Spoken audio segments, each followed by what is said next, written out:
Apakah kamu pernah merasa putus asa melihat tanaman kesayangan kamu layu, menguning, dan sepertinya sudah diambang kematian? Kamu sudah mencoba menyiramnya, memberinya pupuk, tapi tidak ada yang berhasil. Rasanya seperti semuanya sia-sia. Bagaimana jika saya katakan, ada sebuah rahasia kuno, sebuah metode yang bisa menghidupkan kembali tanaman itu. Bahkan, yang sudah kamu anggap mati, hanya dengan menggunakan cairan yang bisa Anda buat. Dengan biaya Rp0. Ya, kamu tidak salah dengar. Benar-benar gratis. Di video ini, saya akan bongkar rahasia membuat cairan kehidupan mikroba yang akan membuat tanaman kamu tumbuh eksplosif. Siap-siap terkejut melihat kebun kamu berubah total? Sebelum kita masuk ke cara pembuatannya, mari kita pahami dulu. Mengapa metode ini begitu dahsyat? Ini semua bukan sihir, tapi murni sains biologi. Kunci dari semua kehidupan tanaman yang sehat ada di bawah permukaan, di dalam tanah. Tanah yang subur bukanlah sekedar kumpulan debu dan kerikil, melainkan sebuah ekosistem yang hidup dan sangat kompleks, penuh dengan miliaran makhluk super kecil yang disebut mikroorganisme. Mereka adalah tentara tak terlihat di kebun kamu. Sayangnya, penggunaan pupuk kimia secara berlebihan, pestisida dan praktik berkebun yang salah, telah membunuh banyak sekali kehidupan. Mikroba ini membuat tanah menjadi mati dan tidak mampu menopang tanaman. Tanaman menjadi tergantung pada infus kimia yang terus-menerus. Cairan yang akan kita buat ini bertujuan untuk mengembalikan kehidupan itu ke dalam tanah kamu. Membangun kembali pasukan mikroba yang akan bekerja 24 jam sehari untuk menyuburkan tanaman kamu secara alami. Jadi, apa sebenarnya cairan mikroba ajaib ini? Secara teknis, ini dikenal sebagai kultur mikroorganisme lokal atau sering disingkat MOL. Bayangkan cairan ini sebagai sebuah probiotik super untuk tanah kamu. Ini adalah konsentrat cair yang penuh sesak dengan berbagai jenis mikroorganisme baik seperti bakteri, jamur, ragi, dan actinomycet yang semuanya dikumpulkan dari lingkungan sekitar kita yang belum tercemar. Mikroba-mikroba ini adalah para pekerja ulung di alam. Mereka adalah dekomposer utama, yang berarti tugas mereka adalah mengurai bahan organik apapun seperti daun-daun yang gugur atau sisa tanaman, dan mengubahnya menjadi nutrisi yang siap diserap oleh akar tanaman. Tanpa mereka, nutrisi akan terperangkap dalam bentuk yang kompleks dan tidak bisa dimanfaatkan. Jadi, dengan memberikan cairan ini, kita pada dasarnya tidak hanya memupuk tanaman, tetapi kita menghidupkan kembali tanah itu sendiri, menciptakan pabrik pupuk alami yang mandiri tetap di bawah tanaman kita. Ini adalah pendekatan yang fundamental, berbeda dari pupuk kimia yang hanya memberi makan tanaman secara langsung dan bersifat sementara. Lalu, bagaimana cara kerja para mikroba ini setelah kita siramkan ke tanah? Prosesnya sungguh menakjubkan. Pertama, mereka akan langsung mulai berpesta pora dengan bahan organik yang ada di tanah. Mereka mengurainya menjadi unsur hara esensial seperti nitrogen, fosfat, dan kalium dalam bentuk yang paling mudah diserap tanaman. Kedua, beberapa jenis bakteri dalam kultur ini memiliki kemampuan luar biasa untuk mengikat nitrogen dari udara dan mengubahnya menjadi amonia yang bisa digunakan tanaman. Ini seperti memiliki pabrik pupuk nitrogen gratis di dalam pot kamu. Ketiga, mikroba-mikroba baik ini mendominasi area perakaran, menciptakan perisai pelindung. Mereka bersaing dengan mikroorganisme patogen atau penyebab penyakit sehingga menekan pertumbuhan jamur dan bakteri jahat yang bisa menyebabkan busuk akar dan penyakit lainnya. Hasilnya, tanaman tidak hanya mendapatkan nutrisi yang melimpah, tetapi juga menjauh lebih tahan terhadap serangan hama dan penyakit. Sistem perakarannya pun akan tumbuh lebih lebat dan kuat untuk menjangkau lebih banyak nutrisi. Bagian terbaiknya adalah semua bahan yang kita butuhkan untuk membuat cairan super ini. Kemungkinan besar sudah ada di sekitar kamu dan semuanya gratis. Kamu tidak perlu pergi ke toko pertanian atau membeli produk mahal, bahan utamanya ada 3. Pertama adalah starter mikroba. Ini adalah sumber utama dari mikroorganisme yang akan kita biarkan. Sumber terbaik adalah dari lapisan humus. Di bawah rumpun bambu atau di hutan yang tanahnya masih alami, tanah di sana berwarna gelap, gembur, dan berbau seperti jamur segar. Ini adalah tanda kehidupan mikroba yang sangat aktif. Kedua, kita butuh sumber karbohidrat atau energi untuk makanan para mikroba selama proses fermentasi. Kamu bisa menggunakan air cucian beras. Yang pertama, nasi basi yang sudah ditumbuhi jamur putih atau oranye, bukan hitam, atau jika ada tetesan tebu atau molase. Ketiga, tentu saja adalah air. Pastikan kamu menggunakan air yang tidak mengandung klorin, seperti air sumur, air hujan, atau air ledeng yang sudah diendapkan selama 24 jam agar klorinnya menguap. Klorin adalah disinfektan yang bisa membunuh mikroba baik yang ingin kita kembangbiakan. Sekarang mari kita mulai dengan langkah pertama dan yang paling penting, mengumpulkan starter mikroba. Carilah area sekitar kamu yang jarang dijamah manusia. Idealnya di bawah rimbunan pohon bambu. Mengapa bambu? Karena perakarannya yang rapat dan guguran daunnya yang konstan menciptakan lingkungan yang sempurna bagi beragam mikroorganisme untuk berkembang biak. Singkirkan lapisan daun kering paling atas. Di bawahnya kamu akan menemukan lapisan bahan organik yang setengah membusuk, terasa lembab, dan seringkali ditutupi oleh miselium jamur yang tampak seperti jaring-jaring putih. Inilah emas hitam yang kita cari. Ambil sekitar 1 genggam penuh lapisan humus ini beserta tanah di sekitarnya. Cium aromanya. Seharusnya berbau seperti tanah hutan yang segar.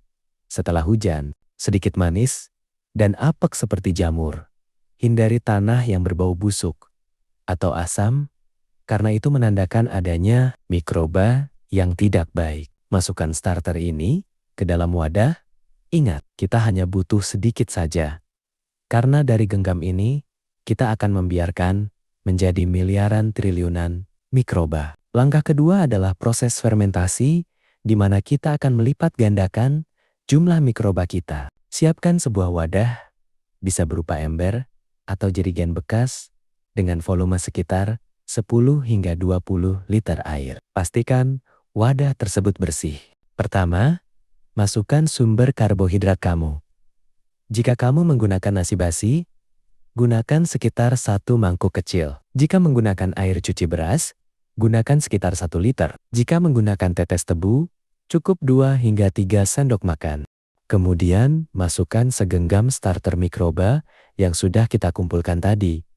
Aduk sedikit. Terakhir tambahkan air bebas klorin, hingga wadah terisi sekitar 80%. Jangan mengisi sampai penuh. Proses fermentasi akan menghasilkan gas dan membutuhkan ruang udara. Aduk semua bahan hingga tercampur rata. Tutup wadah tersebut, tapi jangan terlalu rapat.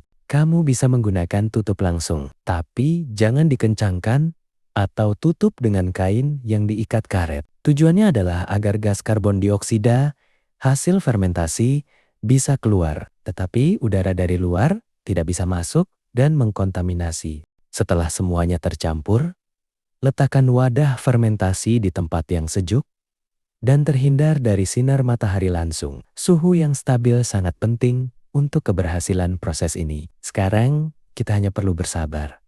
Proses fermentasi biasanya memakan waktu antara 7 hingga 14 hari. Bagaimana kita tahu kalau prosesnya berjalan dengan baik? Ada beberapa tanda yang jelas. Pertama, dalam 1 atau 2 hari pertama, jika kamu membuka tutupnya, akan tercium aroma manis seperti tape atau alkohol. Ini adalah tanda ragi dan bakteri mulai bekerja. Kedua, mungkin akan muncul buih-buih atau gelembung di permukaan, menandakan produksi gas. Ketiga, sekitar 1 minggu aroma akan berubah menjadi lebih segar. Sedikit asam manis, mirip seperti aroma cukai buah. Mungkin juga akan berbentuk lapisan jamur putih tipis di permukaan. Ini adalah pertanda yang sangat baik. Yang harus diwaspadai adalah jika cairan tersebut mengeluarkan bau busuk yang menyengat seperti bau got atau telur busuk. Jika ini terjadi, berarti fermentasi gagal dan sebaiknya dibuang dan diulang kembali. Setelah 7-14 hari, ketika aromanya sudah stabil dan tidak ada lagi banyak gelembung gas yang berbentuk, maka cairan mikroba super kamu siap digunakan. Tapi ingat, ini adalah konsentrat yang sangat pekat. Menggunakannya secara langsung bisa membakar tanaman kamu. Kunci utamanya adalah pengenceran. Rasio pengenceran yang aman dan efektif adalah 1:500 hingga 1:1000. Artinya, untuk setiap 1 mili cairan mikroba, kamu campurkan dengan 500 hingga 1000 mili air. Cara mudahnya, ambil sekitar 1 hingga 2 tutup botol cairan mikroba untuk dicampurkan ke dalam 1 gembor air berukuran 10 liter. Aduk hingga rata. Cara aplikasi terbaik adalah dengan menyiramkannya langsung ke media tanam di sekitar perakaran. Lakukan ini secara rutin, misalnya seminggu sekali atau 2 minggu sekali. Tujuan adalah untuk terus-menerus mengisi ulang populasi mikroba baik di dalam tanah. Kamu juga bisa menggunakan sebagai semprotan foliar untuk daun, tapi dengan pengenceran yang lebih tinggi lagi, misalnya 1:1500, untuk membantu melindungi daun dari jamur patogen. Mari kita lihat studi kasus nyata. Saya punya sebuah tanaman tomat di pot yang pertumbuhannya kerdil. Daunnya mulai menguning dari bawah dan sudah lebih dari sebulan tidak menunjukkan tanda-tanda akan berbunga. Saya hampir menyerah dan ingin mencabutnya. Saya pikir tanahnya sudah miskin nutrisi. Kemudian, saya mulai rutin menyiramnya dengan cairan mikroba buatan sendiri. Ini dengan dosis 1 minggu sekali. Pada minggu pertama belum ada perubahan drastis yang terlihat. Tapi di minggu kedua saya melihat daun-daun baru mulai tumbuh di pucuknya dengan warna hijau yang lebih pekat. Daun kuning di bagian bawah berhenti menyebar. Memasuki minggu ketiga, keajaiban mulai terjadi. Tunas-tunas bunga mulai bermunculan di setiap ketiak daun. Dan pada akhir bulan keempat, tanaman tomat yang tadinya sekarat itu kini rimbun dengan daun hijau sehat dan dipenuhi dengan buah tomat yang mulai memerah. Ini adalah bukti nyata bahwa yang dibutuhkan tanaman itu bukanlah sekedar pupuk, melainkan tanah yang hidup dan sehat. Dan cairan mikroba inilah yang menjadi kunci untuk menghidupkan kembali tanah tersebut. Penting untuk dipahami bahwa dengan menggunakan cairan mikroba ini, kita sedang melakukan lebih dari sekedar memberi pupuk. Kita sedang membangun kembali pondasi dari sebuah ekosistem yang sehat, yaitu tanah yang hidup. Ini adalah investasi jangka panjang untuk kebun kamu. Semakin sering kamu mengaplikasikannya, populasi mikroba akan semakin stabil dan beragam. Tanah akan menjadi lebih gembur, mampu menahan air lebih baik sehingga kamu tidak perlu sering menyiram dan memiliki aerasi atau sirkulasi udara yang lebih baik untuk akar. Struktur tanah akan membaik dari yang tadinya padat dan keras menjadi remah dan subur. Kamu akan melihat cacing-cacing mulai berdatangan yang merupakan indikator utama dari tanah yang sehat. Dalam jangka panjang, kebun kamu akan menjadi sebuah sistem yang berkelanjutan, di mana siklus nutrisi berjalan secara alami, tanaman akan lebih sehat, lebih produktif, dan buah atau sayuran yang dihasilkan akan memiliki rasa yang lebih tinggi. Ini adalah cara berkebun yang selaras dengan alam, bukan melawannya. Untuk memastikan keberhasilan kamu, ada beberapa tips tambahan dan kesalahan umum yang harus dihindari. Pertama, seperti yang sudah disebutkan, jangan pernah menggunakan air yang mengandung klorin untuk membuat atau mengencerkan cairan mikroba kamu. Klorin adalah musuh utama mereka. Kedua, saat proses fermentasi, pastikan wadah tidak tertutup terlalu rapat. Tekanan gas bisa membuat wadah meledak. Cukup letakkan tutup di atasnya atau tutup dengan kain. Ketiga, Jangan terlalu bersemangat dan memberikan dosis yang berlebihan. Aturan lebih banyak, lebih baik tidak berlaku di sini. Pengenceran yang tepat adalah kuncinya. Memulai dengan dosis yang lebih encer, selalu lebih aman. Keempat, simpan cairan mikroba yang sudah jadi di tempat yang sejuk dan gelap. Jika disimpan dengan benar, cairan ini bisa bertahan hingga beberapa bulan.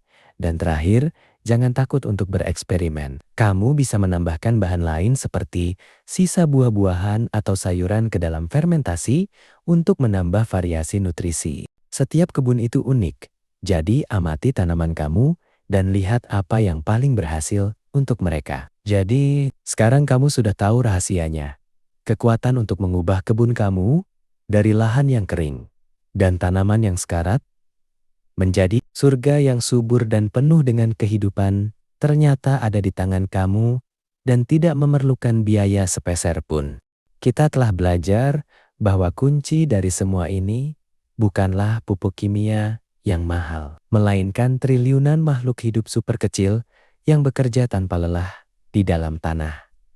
Dengan membuat cairan mikroba ini, kita tidak hanya memberi makan tanaman, kita membangun kembali sebuah ekosistem. Sebuah tanah yang hidup yang akan menopang kebun kita untuk tahun-tahun mendatang. Lupakan keraguan kamu, buang jauh-jauh pikiran bahwa kamu tidak memiliki tangan dingin untuk berkebun. Alam telah menyediakan semua yang kita butuhkan. Kita hanya perlu belajar untuk bekerja sama dengannya. Terima kasih.